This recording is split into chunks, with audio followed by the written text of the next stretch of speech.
അരുണാചലിൽ മരിച്ച 3 പേരുടെയും പോസ്റ്റ്മോർട്ടം പൂർത്തിയായി. ആത്മഹത്യ എന്നാണ് പ്രാഥമിക വിവരമെന്നും എല്ലാ വശവും പരിശോധിക്കുകയാണെന്നും പോലീസ് അറിയിച്ചു. അതിനിടെ ബ്ലാക്ക് മാജിക് കെണിയിൽപ്പെട്ടെന്ന് സംശയിക്കുന്നതിനാൽ ഇവരുടെ സാമൂഹിക മാധ്യമങ്ങൾ കേന്ദ്രീകരിച്ചാകും തുടരന്വേഷണം.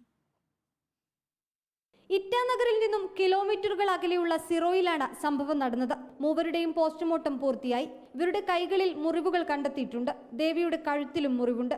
വിശദമായ പോസ്റ്റ്മോർട്ടം റിപ്പോർട്ട് വരുന്നതോടെ കാര്യങ്ങൾ വ്യക്തമാകുമെന്നാണ് അന്വേഷണ സംഘത്തിന്റെ കണക്കുകൂട്ടൽ. അതിനിടെ നവീനും ഭാര്യ ദേവിയും സുഹൃത്ത് ആര്യയും ബ്ലാക്ക് മാജിക് കെണിയിൽപ്പെട്ടതിന്റെ കൂടുതൽ സൂചനകളും പുറത്തുവരുന്നു. കഴിഞ്ഞ 1 വർഷമായി ദമ്പതികളുടെ സ്വഭാവത്തിൽ മാറ്റങ്ങൾ കണ്ടിരുന്നതായാണ് വിവരം. വീട്ടുകാരോട് അധികം മിണ്ടാറില്ലായിരുന്നുവെന്ന് ദേവിയുടെ ബന്ധുവായ സൂര്യ കൃഷ്ണമൂർത്തി പറഞ്ഞു. കഴിഞ്ഞ 1 വർഷമായിട്ട് സ്വഭാവത്തിൽ രണ്ടുപേരുടെയും സ്വഭാവത്തിൽ മാറ്റങ്ങൾ കണ്ടിരുന്നു എന്നാണ് ബാലൻ പറഞ്ഞത്. ക്രമേണ വരാതിരിക്കുക, വന്നാൽ തന്നെ അധികം സംസാരിക്കാതെ, അങ്ങനെയൊക്കെയുള്ള മാറ്റങ്ങൾ കണ്ടിരുന്നു.